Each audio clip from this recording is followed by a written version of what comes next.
1:51 this afternoon, millions of us on the East Coast together looked up and it did not seem possible.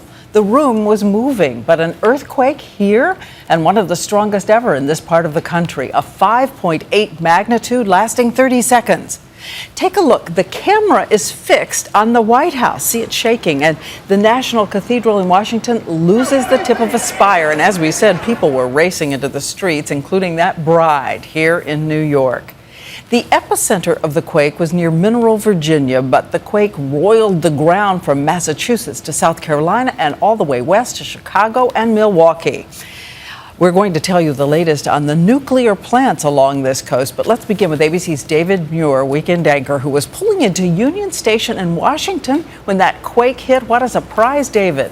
It was really extraordinary, Diane. We were off that train for just a matter of minutes when the entire train station began to rumble in a way that we hadn't heard before.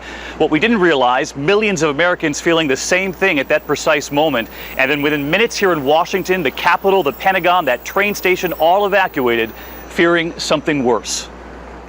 The earthquake, one of the strongest ever along the East Coast, sent people running for cover across several states. This crowd escaping Washington, D.C.'s Union Station, the train station, where we had just arrived on a train from New York.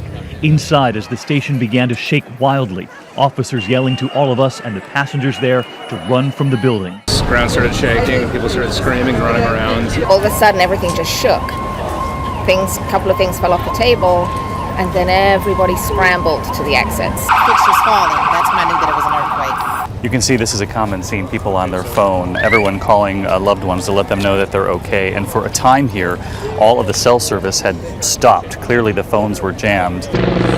Helicopters flew over the damage in the nation's capital. At the National Cathedral, one of the pinnacles sheared off. If you look to the pinnacles of the four corners, you'll see that on the right pinnacle, for instance, the high point of that pinnacle as well is off.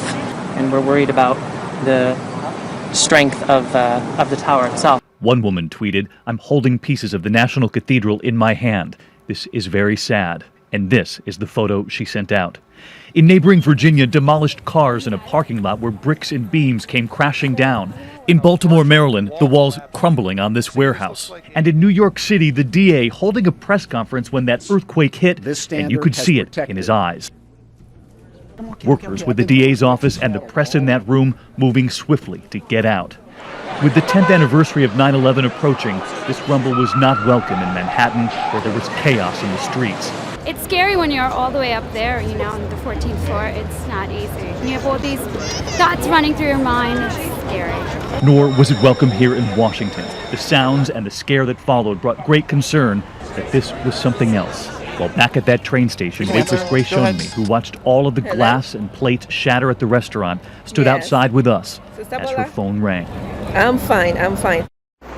Her family grateful that she was okay. The original reason we were coming to Washington today was to report on the upcoming 10th anniversary of 9/11. And Diane, there were so many people here in Washington and up in New York who said they were relieved when they learned this was just an earthquake. And one more note that we took today was that image of so many families calling loved ones on their cell phones. FEMA actually sent out an alert after the cell phone systems jammed, saying use text messages instead if you're not in an emergency. It takes up less bandwidth, less space in the system. Those phone lines got jammed, and that was very concerning for a couple of minutes when we didn't know what was going on. So you can text even when the phone lines are busy? Yes, you can get more texts out that you can get actual cell phone calls. So something for all of us to keep in mind in the future.